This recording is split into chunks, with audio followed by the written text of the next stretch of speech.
हिमालय जी की पुत्री हैं। तो हिमालय देवभूमि में त्रिपाठी जी के द्वारा ये जो परम पुनीत कार्यक्रम है उनके यजमानत्व में आरंभ हो रहा है। त्रिपाठी जी आप सभी का इस कथा मंडप में हार्दिक स्वागत करते हैं। और आप जो है आज प्रथम नवरात्रि से लेकर के नवमी तक ये कार्यक्रम चलेगा और आपको आज से लेकर नवमी तक अपना कार्य समझ करके ये त्रिपाठी जी करवा रहे हैं, लेकिन कार्य आपका अपना है। जो श्रवण करें उन्हीं का अपना ये कार्यक्रम है। अब और हम ये तो नहीं कर सकते साहब तुम कान बंद रखो और ये खोलेंगे, ऐसा थोड़ी है। इसमें तो सब जो है सुनने के अधिकारी हैं। आप सभी लोग सकुटुंब सपरिवार भगवान की कथा श्रवण करने के लिए इस पवित्र भूमि में सादर आमंत्रित हैं। आइए पहले दिन कथा आरंभ करते हैं। हम तो सोच रहे थे आज कथा होना बड़ा कठिन है, लेकिन हमारे पंडित जी ने ये बड़ा प्रयास किया।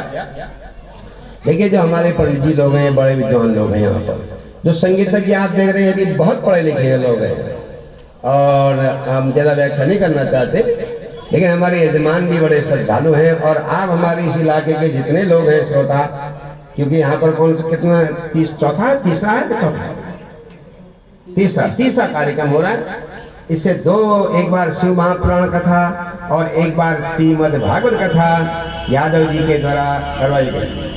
अभी तीसरा कार्यक्रम है। हमें यहाँ के लोगों के बारे में अनुमान है कि लोग बड़ी श्रद्धा रखते हैं। तो आइए प्रथम दिवस में हम भगवान के महात्म्य की थोड़ी कथा करने का प्रयास करते हैं। ओम नमो भगवते वासुदेवाय। कृष्णं नारायणं वन्दे, कृष्णं वन्दे ब्रजप्रियं, कृष्णं द्वैपायनं वन्दे, कृष्णं जगत्प्रथासुतं, कृष्णं वन्दे जगद्गुरुम्। ऐसा भी सर्च कर। तो देखिए ये जो श्रीमद् भागवत महापुराण है ये पुराणों में सिरमौर है। श्रीमद् भागवत महापुराण सभी महापुराणों में थोड़ा जटिल भी है और इसके एक एक श्लोक के अनेकों अर्थ भी होते हैं। तो सबसे पहले हम वेद व्यास जी के द्वारा जो मंगलाचरण किया गया है उसका आरंभ करते हैं। तो कोई भी शुभ काम करना हो तो पहले मंगलाचरण करते हैं, अपने मन में अच्छे विचार पैदा करते हैं। तो उसके लिए भगवान की याद सबसे बड़ा मंगलाचरण होता है। हाँ, संसार का सबसे बड़ा मंगल आचरण क्या है कि संसार की याद को छोड़ करके भगवान को याद करना, और यही सबसे बड़ा मंगलाचरण है। और अगर ये हम भूल जाते हैं तो इससे बड़ा दुख भी कुछ नहीं है। कह हनुमंत विपत्ति प्रभु सोई, कह हनुमंत विपत्ति प्रभु सोई, कह हनुमंत विपत्ति प्रभु हनुमंत विपत्ति प्रभु सोई, जब तब सुमिरन भजन होई, जब तब सुमिरन भजन होई, कह हनुमंत विपत्ति प्रभु सोई, हनुमंत विपत्ति प्रभु सोई। देखिए संसार में विपत्ति क्या है? जब भगवान को हम भूल जाते हैं, भगवान का स्मरण करना भूल जाते हैं। तो इसलिए आरंभ में मंगलाचरण है। मंगलाचरण का बड़ा रोचक श्लोक है। तो सच्चिदानंद रूपाय विश्वोत्पत्त्यादि हेतवे तापत्रय विनाशाय श्री कृष्णाय वयं नुमः।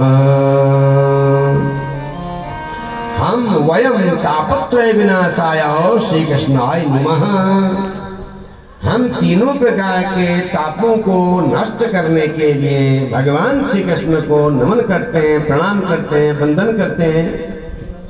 कैसे भगवान श्री कृष्ण जी मंगलाचरण में कहते हैं सच्चिदानंद रूपाय, सत चित और आनंद स्वरूप हैं। सत चित आनंद, सत घन चित घन आनंद घन है। सत्य तो कभी कभी हम भी बोलते हैं, लेकिन हमारा सत्य जो है वह घनीभूत नहीं हो पाता, वो जो है घटता जाता है। आप देख रहे हैं जितना भी सच बचा हुआ था मोबाइल ने खत्म कर दिया, पूरा कर दिया। और मोबाइल में सब झूठ बोलते हैं, फोन में जब बात करते हैं।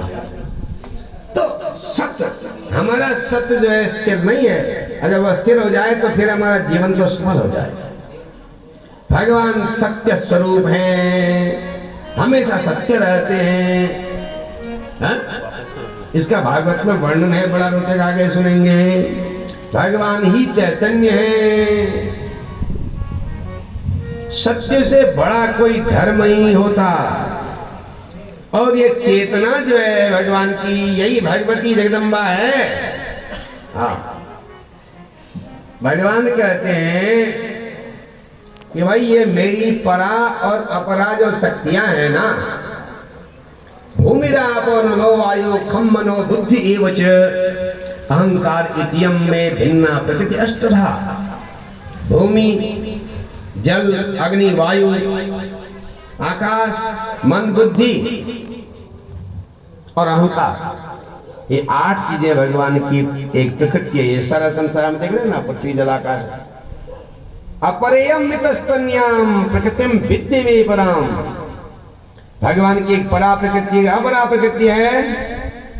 दूसरी प्रकृति है जीव भूताम महाबाहो ये दम धारते जगत। हे अर्जुन, जिस प्रकृति के द्वारा ये समस्त जीव जंतुओं को धारण किया गया है, और जो समस्त जीव जंतुओं में चेतना है वो भगवती जगदम्बा, चित्त वो भगवान ही है। और आनंद स्वरूप है। सरल भाषा में कहें तो आनंद का मतलब होता है जिसमें आप आनंद वाले प्रसन्न हो जावे। आनंद, जहां आपकी प्रसन्नता बढ़ते जावे, वही आनंद है। हर परिस्थिति में आप प्रसन्नता का अनुभव करें, आनंद का अनुभव करें, अनिर्वचनीय खुशी का अनुभव करें। एक आनंद तो ये होता है साहब, आज बहुत ही बढ़िया सब्जी थी और जो है पराठे भी सुबह सुबह बहुत बढ़िया बने थे, वो तो आप बड़ा आनंद आ गया। कहते कि नहीं कहते आनंद आ गया? लेकिन वो आनंद थोड़ी देर तक ही होता है, जब तक जीभ में वो पराठा या सब्जी है। जैसे जीभ से अंदर गया तो फिर वो आनंद गायब हो जाता है। जीभ उसको याद रखती है वर्षों तक, लेकिन वो बढ़ता नहीं है, बढ़ता नहीं। इसी बात को मीराबाई कहती है, दिन दिन बढ़त सवाय। सवा प्रमाण से मेरी जो खुशी है ना, जो मैंने धन प्राप्त कर लिया है, वो हर दिन सवैया प्रमाण से बढ़ रहा है। मैंने घट नहीं रहा है, बढ़ ही रहा है, और वो बढ़ता ही जाता है। ऐसी खुशी जिसको आप वर्णन न कर सकें, जिसको बता न सकें। पराठे का स्वाद तो आप बता सकते, दूसरा भी समझ सकता है। लेकिन आपने एक महात्मा को देखा होगा, कभी कभी कोई संत दिख जाते हैं कभी कभी, तो उनके चेहरे में जो चमक होती है, जो खुशी होती है, जो उत्साह होता है, जिसके पास न घर है, न गाड़ी है, न कार है, खाने पीने का कोई पता नहीं है, लेकिन उसके चेहरे में देखो वो बिल्कुल निश्चिंत होकर के आनंद में हिलोरे ले रहा है उसका मन, तो वो आनंद है। संसार की चीजों से जो सुख ढूंढने का प्रयास है वो आनंद नहीं होता, वो क्षण भंगुर होता है। ऐसे भगवान है, सत्य सत चित आनंद स्वरूप है। उन माताओं बहनों से पूछो, भक्तों से पूछो, आज जो नवरात्रि के प्रथम दिवस में व्रत रख करके ब्रह्म मुहूर्त में भगवान के मंदिर में जाए बिना जिनको चैन नहीं होता, और जब मंदिर जाते हैं वहां दिया जला के उनको बड़ी खुशी होती है, और फल चढ़ाना भूल गए, घर आगे 1 किलोमीटर दूर, और घर आगे कहे हमें तो फल चढ़ाना ही भूल गई, मधुबन जाती हूँ, देखिए कैसी खुशी मिल रही है। तो ये थोड़ी सी पूजा में हमें खुशी मिल रही है, जब भगवान में हम समर्पण करेंगे तो कितनी खुशी मिलेगी। यहाँ पर उन्होंने सुखदेव जी की भी स्तुति की है आपके ये मंगलाचरण में।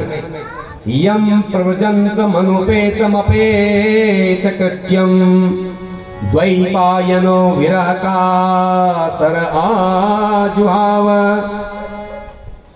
पुत्रेति तन्मयतया तरवोऽभिनेदुः तं सर्वभूत हृदयं मुनिमानतोऽस्मि। सर्वभूत हृदयं मुनिम आनतोऽस्मि। वो कह रहे हैं कि जो समस्त प्राणियों के अंदर रहते हैं मुनि, कौन? सुखदेव, उनको भी हम प्रणाम करते हैं। नैमिषे सूतमासीन मविवाद्य महामतिं कथामृतरसास्वादः कुशलः शौनको ब्रवीत्। नैमिषारण्य में आप जानते हैं, अब अभी आप प्रयाग गए होंगे, रास्ते में नैमिषारण्य का जिला पड़ता है। नैमिषारण्य जंगल में, नैमिषारण्य में, अरण्य में जंगल ही होता है, उस नैमिषारण्य में शौनक आदि 28,000 ऋषि लोग जो है, वो जो है कथा सुनने के बड़े शौकीन हैं, बड़े रसिक हैं। कथा मृत स्वाद कुशल, कथा के अमृत रूपी रस का स्वाद लेने में जो कुशल है। एक तो होती है कथा, और कथा फिर उसका रस होता है अमृत रस, और फिर उसके स्वाद को पहचानना होता है, उसे कहते हैं, उसमें जो कुशल होता है उसे रसिक कहते हैं। सूत जी से पूछा, देखिए शौनक ऋषि उम्र में सबसे बुजुर्ग हैं, वयोवृद्ध हैं, विद्याओं में भी विद्यावृद्ध भी है, ज्ञानवृद्ध है, लेकिन फिर भी सूत जी उनसे उम्र में बहुत छोटे हैं, आयु में, लेकिन सूत जी कथा सुनाने में कुशल हैं और शौनक जी कथा सुनने में कुशल हैं। तो क्या फर्क पड़ता है उम्र आगे पीछे हो जाए तो 2-4 महीने, 2-4 वर्ष, 10 आदमी के अंदर वो योग्यता हो तो बच्चा भी है तो वो भी पूजनीय हो जाता है ना। तो देखिए उन्होंने कहा, शौनक ऋषि ने क्या पूछा ये बता रहे हैं। ऐसी कथा बताइए ना जिससे कि अज्ञान रूपी अंधकार मिट जाए। अज्ञान ध्वांत विध्वंस सूर्य कोटि समप्रभ। अज्ञान ध्वांत, अज्ञान का जो अंधकार है, अज्ञान से जो अपने अंदर अंधकार पैदा होता है उसको विध्वंस में नष्ट करने वाला। कैसा? कोटि सूर्य समप्रभ, करोड़ों सूर्यों के समान जिस ज्ञान की प्रभा है, जिस कथा की चमक है, जिस कथा की दमक है, जो हमारे अंदर के अज्ञान को ही विध्वंस कर देता है, ऐसा सूताख्या ही कथा सारम। हे सूत जी, कथा सारम आख्या ही, कथा के सार को बताइए। कथा के जो तत्व है, जो निचोड़ है, जैसे आप जूस निकाल देते हैं ना, जैसे आप ककड़ी का जूस निकाल देते हैं, लौकी का जूस निकाल देते हैं, उसका सार निकल गया ना, तो ऐसे ही कथा का जो स्वाद है, असली रस है, असली तत्व है, उसको आख्या ही हमको सुनाइए। भक्ति, ज्ञान और वैराग्य को बढ़ाने वाली बात बताइए। विवेको वर्ते कथम, मनुष्य के अंदर विवेक कैसे बढ़ सके ऐसी बात बताइए। हमने सुना है कि माया मोह निरासश्च वैष्णवै क्रियते। वैष्णव जो होते हैं, भगवान विष्णु के जो भक्त होते हैं, कृष्ण के जो भक्त होते हैं, राम जी के जो भक्त होते हैं, भगवती सब भक्त भक्त वैष्णव ही है। तो वैष्णव लोगों के पास माया मोह निराशस्य, वो उनके पास माया मोह रह नहीं पाते, वो निराश होकर के चले जाते हैं। वैष्णवई कथम क्रियते, तो वैष्णव लोग ये कैसे कर देते हैं, कैसे? उन्होंने कहा इस कलयुग में उससे बन गया है, मनुष्य को अपने स्वार्थ के अलावा किसी चीज की चिंता नहीं है, वो अपरोपकार नहीं कर जानता। हम आजकल ऐसी विद्या सीखे, हमारे ऐसी मशीन आ गई है कि यहाँ से अमेरिका से बातें वीडियो कॉलिंग के माध्यम से वो हमसे दिखता है, बिल्कुल आमने सामने, दूर किलोमीटर है, लेकिन अपने माँ बाप आगे नहीं दिखाते सामने से। देखिए कैसे प्रगति है, तो प्रगति हो गई है, प्रगति हो गई है, ठीक है, भौतिक प्रगति, लेकिन चारित्रिक प्रगति नहीं थी कल काल में। बहुत ही समय है, जितने बड़े हो रहे हैं 60 नदी पहुंचते ही बड़ी चिंता है हमारा क्या होगा, हमारा क्या होगा, क्योंकि अब बच्चे दूर चले गए, उनकी आशा लगा के बैठे ना, तो उतनी आशा नहीं है। पहले तो दो लोग सास कहती थी बेटी शादी हो जाएगी, आराम होता था, क्योंकि पहले मर्यादा की परंपरा थी, क्या थे तो वो तो हमने सब खतर दिए, नष्ट दिए, और उनको केवल अंग्रेजी पढ़ा सिखाया। तो जब अंग्रेजी आएगी, संस्कृत आएगी, हमारे लोग अब ऐसे गुरुकुल खोले हैं, संस्कृत भी अंग्रेजी और संस्कृत अंग्रेजी छोड़ के रखे हो, हमारे बड़े मन चढ़े। हाँ, वो खतरनाक है, उन्हें केवल स्वार्थ होता है। अच्छा जी, अंग्रेजी तो आप बच्चा अपनी माँ से मरना चाहता, ये एक गोरे का बच्चा कह रहा है, एक गोरी महिला ने हमसे कहा, मैं बहुत दुखी हूँ पंडित जी, मैं क्या एक गोरा मेरी बात है, हम जब हम घर में रहते थे, घंटी बज के हम जो देख रेख करने वाला घंटी बजी, वही होती है। विदेशी विदेशी के बारे में क्या सोचते हैं, तो बताऊंगा आपके बिना परामर्श के, तुम्हारे पास है? बोले कि मैं बहुत काम हूँ, क्या हो गया? मेरे 5 वर्ष का बच्चा कहता है मैं आत्महत्या करूंगा। और क्या दुख है? बोले मैं 3 बार लाइसेंस बनाने में फेल हो गई हूँ, ड्राइविंग लाइसेंस, कार चलाने की लाइसेंस। हमारे यहाँ तो एक बार बन जाता है, आत्मा नहीं भी आती है तो भी बन जाता है। तो मैं इसलिए मैं बहुत दुखी हूँ, मुझे आपके सहयोग की जरूरत है। मैंने कहा देवी तुम ऐसा करो, उससे पूछना जो हमारा ऑर्गेनाइजर है, जो हमारी देखरेख करता है, उसके पास आप बात करो, फिर वो तुमको टाइम बताएगा, तुमको तो पता है ही। बोले मैं अपने को रोक न सकी, मैंने सोचा 10-15 बरस में क्या करेगा, जब उसकी कुमार अवस्था बढ़ेगी, आगे किशोर अवस्था आएगी, जब उसकी टीनेज आएगी, टीनेजर जब बनेगा फिर क्या करेगा, तो खतरनाक स्थिति है। तो हमारे यहाँ भौतिक प्रगति तो हो रही है, लेकिन चारित्रिक अवनति होने लगी कलयुग में।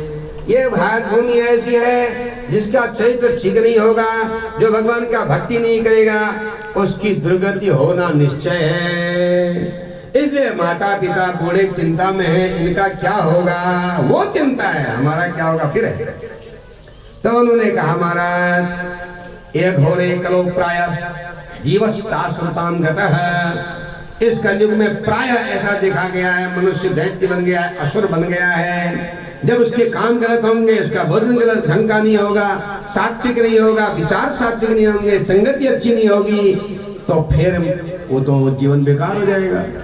इसलिए शोधने किम परायणम, उसकी उन्नति का रास्ता बताओ, उसके जो पाप हो गए हैं उनका शुद्धिकरण का उपाय बताइए, पवित्र से पवित्र बताइए, पवित्र से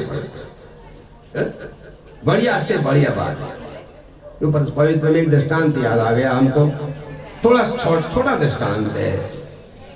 एक जो है चेला बन गया किसी महात्मा का, बड़े विद्वान महात्मा थे, उनका चेला बन गया। अब फिर जब चेला बन गया तो महात्मा ने से कहा गुरुजी कोई बड़ी बात बनाइए, महात्मा जी की कथा सुना रहा हूँ आपको, कोई ऊंची बात सुनाइए। रामायण सुनाओ, रामायण के बारे में कथा सुनाओ। अरे रामायण तो सभी जानते हैं, उससे भी कोई बड़ी बात बताइए।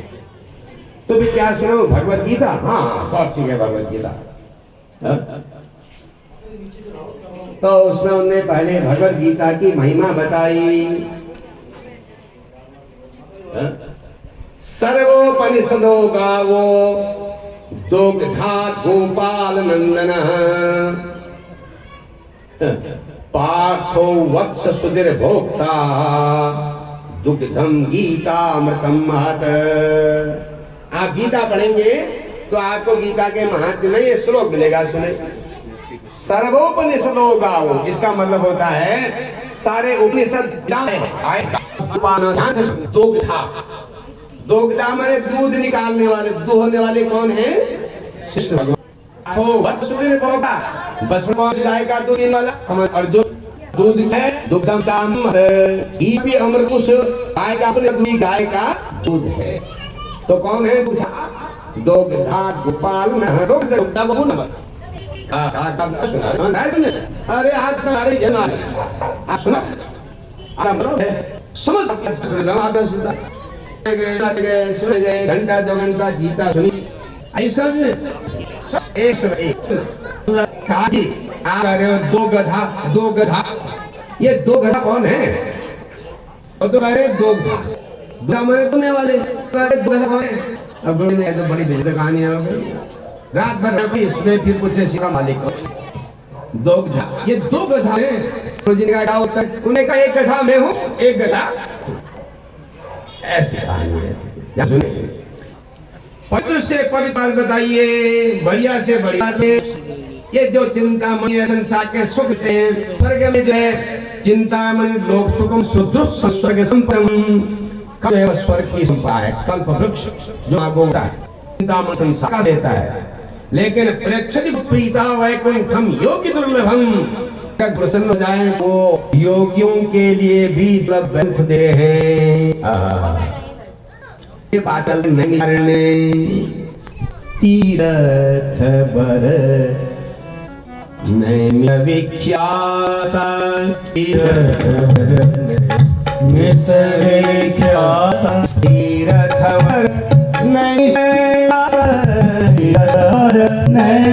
विख्याता, अति पुनीत साधक सिद्धिदाता,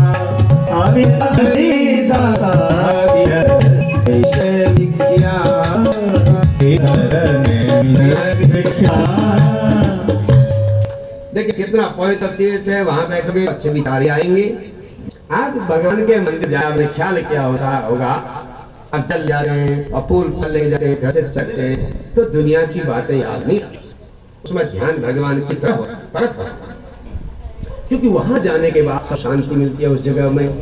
अब सब शांति वहां होते हैं तो वहां शांति का कुंज बन जाता है। तो इसलिए जो मंदिर में जाता है तो उसे अच्छा लगता है और फिर घर की नजर की बातें कम ही आती है। तो भूमि कम है, जगह कम है, स्थान कहाँ है। तो नैमिषारण्य की नहीं ऐसी है, वहां पहुंचते ही यज्ञ कर ऋषि मुनि लोग, और वहां उनके मन में ये अच्छे विचार आए और वो चाहते हैं कि समझाने की बात सूची बताए। तो सूत जी ने कहा, जब सौनक ने कहा कि गुरु अगर प्रसन्न हो जाए तो वैकुंठम प्रियच्छति, कैसा वैकुंठ देता है? योगी दुर्लभम, जो बड़े बड़े योगियों के लिए भी दुर्लभ वैकुंठ होता है, वो गुरु के प्रसन्न होने से मिल जाता है। सूत जी ने कहा, प्रीति ही सौनक चित्ते ते अतो बद्मी विचार्य च सर्व सिद्धांत निष्पन्नम संसार भयनाशनम। हे सौनक, हे चित्ते प्रीति, तुम्हारे हृदय में प्रेम है, निश्चय बात है, पक्की बात है। अतः इसलिए मैं विचार कर करके आपको सर्व सिद्धांत निष्पन्नम संसार भयनाशनम बच्मी, देखो संसार के भय से बचाने वाला, संसार के डर को दूर करने वाला और सारे सिद्धांतों का जो सार है उसे बता दूंगा, जिससे आपका प्रसन्नता आ जाएगी। जो आपने प्रश्न को समझ जाएगा, भक्ति का समूह बढ़ जाएगा, भक्ति की बाढ़ आ जाएगी अंदर से। कृष्ण भगवान प्रसन्न हो जाएंगे। कृष्ण संतोष हेतुकम और तदान्ते अभिधास्यामि ते अहम तदभिधास्यामि, वो मैं तुमको बता रहा हूं, सावधानतया शृणु, सावधान हो जाओ, सावधान होकर सुनो। तो इसका मतलब देखिए, इतने बड़े ज्ञानी ऋषि मुनि, वेद वेदांत को जानने वाले ऋषि मुनियों को सूची करते सावधान हो जाओ, तब समझ में आएगा। अब लोग कहते हैं हम गए थे कथा सुनने के लिए, सावधान थे ही नहीं, कुछ याद ही नहीं रहा क्या सुना। तो सावधान होके सुनना है, सावधान होके सुनेंगे तो अंदर का जो भय है, संसार भय नाशनम, वो दूर हो जाएगा। तो फिर क्या सुनाया? काल व्यालम खग्रास, संसार के सभी प्राणी काल रूपी अजगर के मुख के ग्रास है। सबको काल खा रहा है, सब काल के मुख में है, हर दिन उसके मुख में जा रहे हैं और वो काल के भय से, काल के ग्रास बनने के डर से परेशान है। तो फिर जब सब लोग काल के मुख में हैं तो उनके बचाव का एक ही रास्ता है, उसको क्या कहते हैं बताइए? देखिए, त्रास निर्णास हेतवे, संसार के प्राणियों का जो त्रास है उसको दूर करने का एक ही उपाय है, श्रीमद् भागवतम शास्त्रम कलौ कीरेणीतम। श्रीमद् भागवत एक ऐसा शास्त्र है जिससे कीर माने सुखदेव जी ने कहा है, सुखदेव जी ने कहा है। शास्त्र, भागवत एक शास्त्र है। शास्त्र का मतलब क्या होता है? ध्यान से सुनिए, धर्म के लिए जो जहां अनुशासन बताया जावे, धर्म का अनुशासन जिसमें बताया गया है उसका नाम शास्त्र है। हाँ, शिष्यते अनेनेति शास्त्रम, शासनात् शास्त्रम, जो हम पर धर्म के लिए शासन करता है उसकी बातों को हम मानते हैं ना। जो शास्त्र में बताया है, शास्त्र में बताया है कि अब नवरात्रि आ गई है और दिन देर में उठते हो तो आजकल कम से कम 4 बजे जग जाओ ब्रह्म मुहूर्त में, और इन दिनों सब जग जाते। तब जो लोग 9 बजे तक सोते हैं और नवरात्रि आते ही वो जल्दी उठ जाते और नहाते धोते हैं और जल्दी जल्दी से पूजा करते।